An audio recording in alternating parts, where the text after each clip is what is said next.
여러분 반갑습니다. 11월 7일 금요일 아침입니다. 오늘은 유다서 마지막 단락이 되겠습니다. 1장 17절부터 25절까지 말씀입니다. 우리는 이 가운데서 17절부터 21절까지만 함께 봉독하십시다. 17절부터 21절까지만 합니다. 사랑하는 자들아, 너희는 우리 주 예수 그리스도의 사도들이 미리 한 말을 기억하라. 그들이 너희에게 말하기를 마지막 때에 자기의 경건하지 않은 정욕대로 행하며 조롱하는 자들이 있으리라 하였나니, 이 사람들은 분열을 일으키는 자며 육에 속한 자며 성령이 없는 자니라. 사랑하는 자들아, 너희는 너희의 지극히 거룩한 믿음 위에 자신을 세우며 성령으로 기도하며 하나님의 사랑 안에서 자신을 지키며 영생에 이르도록 우리 주 예수 그리스도의 긍휼을 기다리라. 아멘. 오늘 21절까지 말씀 함께 했습니다. 오늘 말씀 제목은 거룩한 믿음 위에 서라, 거룩한 믿음 위에 서라 하는 제목으로 함께 나눕니다. 오늘 말씀에 여러 가지 내용이 많습니다. 이제 크게 두 가지로 나누어 보면요, 성령이 있는 사람, 성령이 없는 사람, 이렇게 나눌 수가 있다는 거예요. 그러면서 이 성령이 있는 성도들, 성령 안에서 행하는 성도들, 그들은 이제 거룩한 믿음에 서야 한다라고 하는 것을 그렇게 마무리 지으면서 오늘 유다서를 마무리한다라고 보시면 되겠습니다. 조금 이제 자세하게 또 한번 나눠봅니다. 오늘 17절 말씀에 유다는 이제 당부합니다. 이제 서신을 마무리하다 보면 이제 가장 중요한 얘기를 하게 되겠죠, 그죠?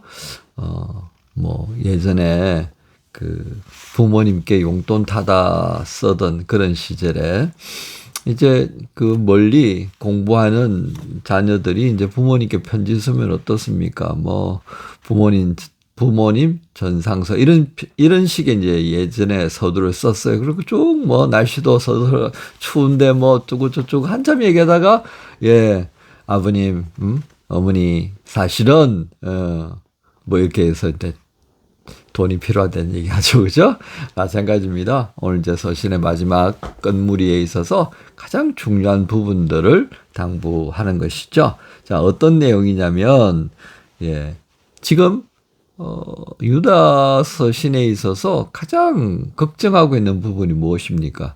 영지주의자들에 의하여서 잘못된 믿음에 관한 부분들이 이제 확산하는 형태가 되어진 거죠. 예수 그리스도에 대한 믿음을 막 흔드는 겁니다.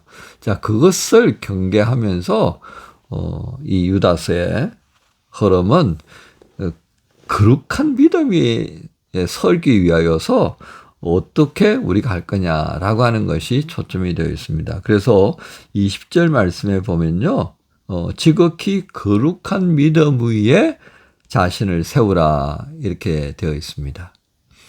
예전에 이제 이 개혁 개정판이 되기 전에는 건축이라고 이렇게 표현되어 있습니다. 자신을 건축해야 한다는 말이죠. 그걸 이제 조금 더 요즘 어법과 어투에 맞게 이제 하다 보니까 세우는 겁니다. 근데 이 세우는 걸 한꺼번에 팡 하고 세우는 게 아니라 쌓아가면서 세워가잖아요. 집을 지을 때 한꺼번에 조립식 주택도요, 땅을 다지고요, 몇 가지 작업을 합니다. 그러니까 먼 곳에선 조립을 다 해가지고 이제 이동시키잖아요. 그죠? 그 모든 것이 내 눈에 지금 보일 때는 척하고 갖다 놓는 것 같지만 그거 아니다, 그죠? 털을 다지고 기울이지 않는지 단단하게 해서 조립한 주택을 올려놓았을 때 이게 기울어지지 않도록 사전 조치를 다 하잖아요, 그죠? 그런 과정들이 다 있다는 얘기입니다. 그러니까 믿음 위에 우리가 세워져 가는 자신의 신앙의 모든 모습들도 그렇게 헬라적인 어떤 형태로 가만 들여다보면요, 이 내용 자체가 쌓아서 제대로 만들어가는 그런 모양새로 우리에게 말씀하고 있다는 겁니다. 자, 그런데 여기에 어떤 믿음이라고 그랬습니까? 거룩한 믿음 이렇게 말씀하잖아요. 그것은 거룩한 믿음은 어디에서 온 걸까요? 우리에게서 온 것이 아닙니다. 이 거룩한 믿음, 구별된 믿음. 예. 하나님의 영화롭게 하신 그 은혜 안에서 우리가 얻은 거다. 이게 선물인 거예요. 출처는 어디다? 내게서 아니라 하나님께서.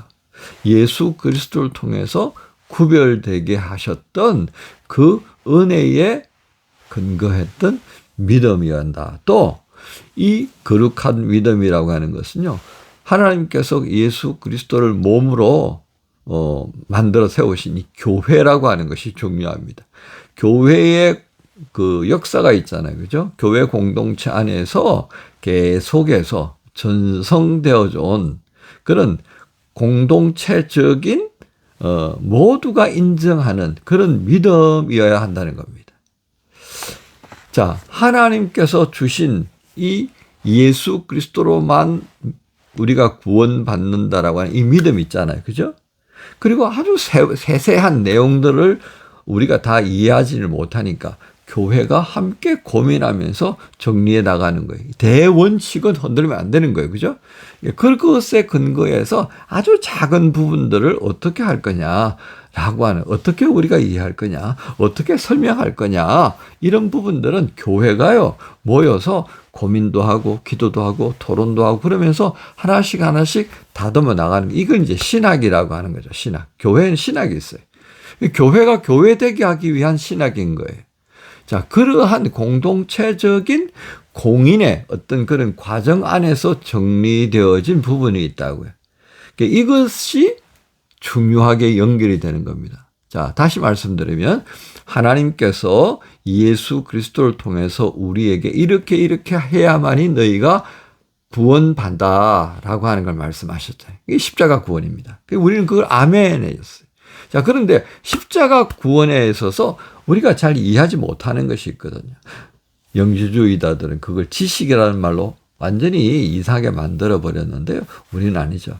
성육신하신 예수께서 사람의 몸으로 흠이 없으신, 그래서 동정녀 탄생의 이유가 되는 거예요. 동정녀 탄생을 통하여서 우리에게 오신 예수님께서 온전하게 순전하시기 때문에 죄가 없는 그분이 우리 죄를 담당하시고 십자가에 달리시고 대속제물로 그렇게 죄값을 치렀단 말이죠. 이제 이런 부분에 용어상에 있어서 오류가 없도록 설명을 해야 될 거 아니에요. 그죠? 그걸 교회가 설명한 겁니다. 그게 신학이라고 말씀드렸습니다. 이런 일련의 과정을 통해서 정리되어진 이 신학적인 내용에 결부시켰을 때 이 믿음이 확인이 되는 거다 말이죠. 그래서 이렇게 정리되어진 믿음을 우리는 거룩한 믿음이라고 말하죠. 이런 믿음을 가져야 한다는 겁니다. 아, 내가 생각했을 때 이거 같아. 이러면 안 된다 이 말이에요. 예. 한 사람의 생각보다는 기독교 역사 2000년의 시간을 흘러오는 동안에 얼마나 오류가 많았겠습니까? 그걸 고치고 그냥 고치고 했겠어요? 그냥 회의만 했겠어요? 하나님께 기도하고 말씀을 통해서 확인하고 이런 여러 과정들을 거쳐서 그래도 수정되고 정리되고 이렇게 해서 온 이 믿음이라고 하는 것을 규정하는 내용들이 있다 그 말이에요. 자, 여기에 근거한 믿음이어야 한다. 누구 하나가 어떤 특별한 계시 받아가지고 이렇게 떠들어대면 어떻게 되겠습니까? 그러니까 우리가 성도라고 하는 한 사람 한 사람이 가져야 될 믿음은 바로 이런 믿음, 거룩하게 구별되어지고 하나님께서 말씀하셨던 그런 구별되어진 믿음이어야 한다. 왜 이렇게 강조했겠습니까? 그만큼 영지주의자들이 이야기하는 이 믿음이라고 하는 것이 오류투성이었기 때문입니다. 자, 그러면서 두 번째는 성령으로 기도해야 한다. 성령으로 기도해. 왜 성령으로 기도해야 한다 하는 말씀이냐면요. 유다는 19절에서 이 영주주의자들, 이단들을 성령이 없는 자들이라고 그랬어요. 성령이 없는 모습이 어떤 거였겠습니까? 육신의 욕심을 따라 구하는 거예요. 육신이 옳다고 여기는 그 방향을 따라서 행하는 거예요. 그러면 성령으로 기도한다는 것은 결국 어떤 의미로 정리할 수 있겠습니까? 세상의 욕심, 이생의 자랑, 안목의 정욕, 이걸 따라가지고 옳다고 여기는 바대를 따라서 기도하는 것이 아니라 하나님의 뜻을 이루어지기 원하며 기도하는 거예요.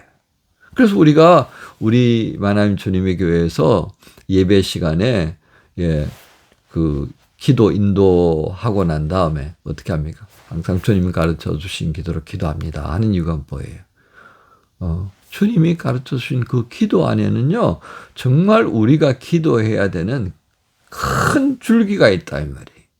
그걸 우리가 잊어버리지 않기 위해서 기도하는 거예요. 그리고 중보기도자는 우리의 삶에 세세하게 함께 중보해야 되고 관심 가져야 될 부분들이 있잖아요. 그걸 일주일 동안 묵상하면서 이번 주일 예배를 함께 드리면서 우리 지체들과 함께 이런 기도를 하나님 앞에 올려드려야 되겠다 하는 마음으로 정리해서 그래서 기도 인도자라고 그러잖아요. 대표 기도하겠습니다가 아니라 기도 인도하는 이에요. 내가 먼저 대표로 그거 아니다 그 말이죠. 대표 기도가 아니라 기도 인도예요. 기도 인도. 그래서 저도 기도 인도하시는 거로 이야기하잖아요. 그죠? 자, 오늘 말씀 안에 이 두 가지, 거룩한 믿음 위에 자신을 세우고 성령으로 기도하는 이 두 가지가요, 이 유다가 걱정했던 영지주의자들에 의해서 교회가 흔들리던 그 상황들을 그래도 바로 세워갈 수 있는 가장 중요한 두 개의 열쇠라 그렇게 본 겁니다. 그 외에 여러 가지 이 성령 없는 자들의 행하는 행동 방식들, 거룩한 믿음이 아닌 어떤 특별한 계시를 받아가지고 하는 그런 믿음이라고 떠들어대는 자들의 행위들을 쭉 나열하고 있습니다. 여러분 한번 보십시오. 오늘 이 말씀을 정리합니다. 유다서는 우리에게 있어서 우리의 믿음이 어디로부터 왔는가, 어떻게 유지되어야 하는가 를 굉장히 중요하게 가르쳐 주고 있습니다. 그래서 오늘 말씀의 결론이 거룩한 믿음에 우리 신앙을 세워야 하고요. 그런 신앙을 가지고 있는 사람들은 성령으로 기도해야 한다는 거죠. 내 생각, 내가 원하는 바를 따라 기도하는 것이 아니라 성령께서 우리 공동체의 어떤 기도를 말씀해 주시는가. 오늘 이 지구촌의 삶의 자리를 보면서 성령님은 어떤 기도를 하기를 원하실까? 그걸 생각하면서 하나님 앞에 올려드리고 향하는 거죠. 사랑하는 지체 여러분, 이제 월요일부터 목요일까지 있었던 이 유다서의 말씀을 또 한번 묵상하시면서 오늘 제목인 거룩한 믿음 위에 설 수 있는 그런 우리 지체들 다 되시기를 주님 예수님의 이름으로 축복합니다. 하나님 감사합니다. 유다서에서 가장 크게 염려하고 있었던 이 영지주의자들로 인한 위험스러운 상황들, 성도들의 믿음이 흔들리는 예수 십자가를 붙들고 그렇게 거룩한 믿음 위에 서야 했던 사람들이 흔들리는 것을 보고 안타깝게 여기며 기독신앙을 다시 한번 바울로 세우고자 했던 이 유다서의 말씀을 잘 묵상하여서 이 시대에 우리의 믿음이 더욱 건강하고 성령의 인도하심을 따라 기도하는 그런 용기 있는 용사와 같은 하나님의 사람으로 든든히 서게 하여 주옵소서. 주께 의탁합니다. 감사합니다. 예수님의 이름으로 기도합니다. 아멘.